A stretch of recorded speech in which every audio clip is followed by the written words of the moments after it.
bersama saya Alia Fadiah, mahasiswi Fakultas Peternakan UGM 2020. Pada kesempatan kali ini saya akan menyampaikan mengenai es krim sebagai olahan susu yang sehat dan berkualitas.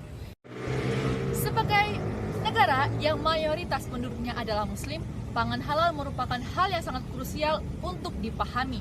Hal ini sesuai dengan firman Allah dalam Quran Surah Al-Baqarah ayat 168 yang artinya, hai manusia, makanlah makanan yang halal lagi baik dari apa yang terdapat di bumi. Dan janganlah kamu mengikuti langkah setan. Sesungguhnya setan itu merupakan musuh yang nyata bagimu. Quran Surah Al-Baqarah ayat 168.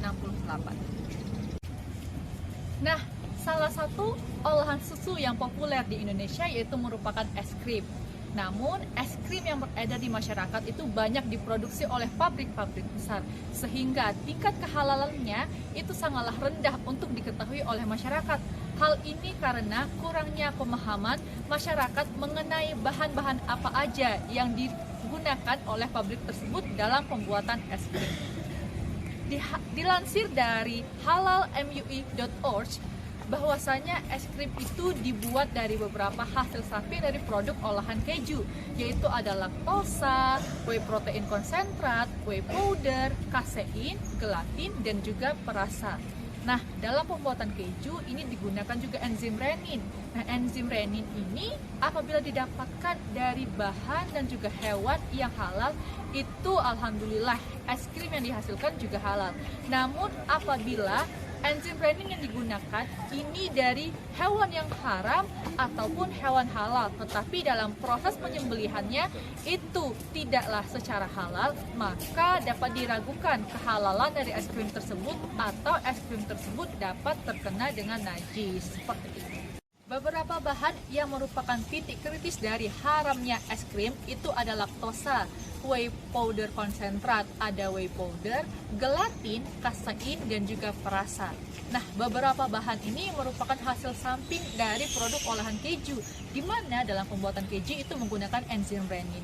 Nah, enzim renin ini apabila didapatkan dari hewan dan juga cara penanganan yang halal, maka ini juga akan halal. Namun, apabila dari hewan yang haram atau hewan halal tetapi penanganannya haram, maka ini dapat menjadi tanda tanya, atau bisa es krim yang dihasilkan itu juga haram. Selain itu, bahan titik kritis haramnya es krim ini ada juga gelatin. Nah, di mana gelatin ini digunakan sebagai stabilizer yang sangat populer digunakan dalam pembuatan es krim.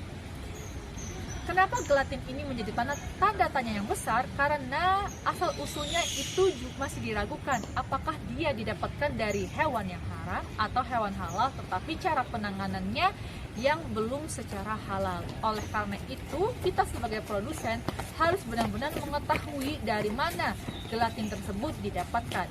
Selain itu juga ada perasa.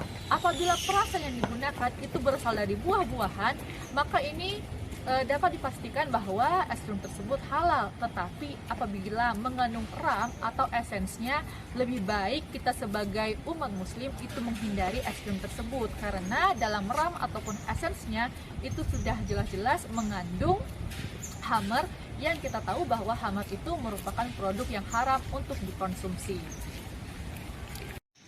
Oleh karena itu, kita sebagai konsumen harus bijak-bijak dalam memilih produk yang sudah benar-benar kepastian dari kehalalannya. Selain itu, sebagai produsen sudah selayaknya ia mendaftarkan produknya ke pihak LPPOM MUI untuk mendapatkan sertifikasi halal, agar kita sebagai konsumen itu dapat mengetahui status kehalalannya dengan benar-benar. Nah, hal ini sudah tercantum di dalam Undang-Undang Nomor 33 Tahun 2014 tentang Jaminan Produk Halal, yang terdapat dalam pasal 4 yang berbunyi bahwasanya produk yang masuk, beredar, dan diperdagangkan di wilayah Indonesia wajib bersertifikasi halal. Baik teman-teman, mungkin hanya ini saja yang dapat saya sampaikan. Lebih dan kurangnya saya mohon maaf. Saya akhiri saja. Wassalamualaikum warahmatullahi wabarakatuh.